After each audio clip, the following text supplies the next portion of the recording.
আলহামদুলিল্লাহ।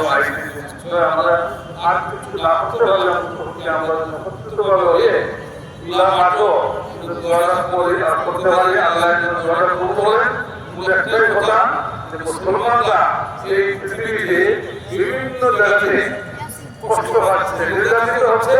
এই নির্যাতিত মুসলমানদের জন্য আমরা পারলে সম্ভব হইলে খবরটা কিছু দেওয়া থাকতে হবে আর কিছু হবে। আলহামদুলিল্লাহ। সম্ভব হয় জিহাদ দেওয়া, জিহাদ শুরু হয়ে গেলে না হয়তো আগামীকাল বড় হবে, আমরা জিহাদের জন্য প্রস্তুত থাকতে হবে। এছাড়া আর কিছু নাই।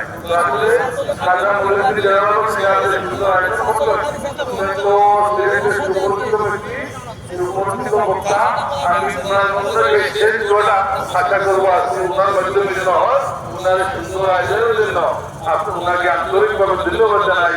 আসসালামু আলাইকুম ওয়া রাহমাতুল্লাহ। ওয়ালাইকুম আসসালাম।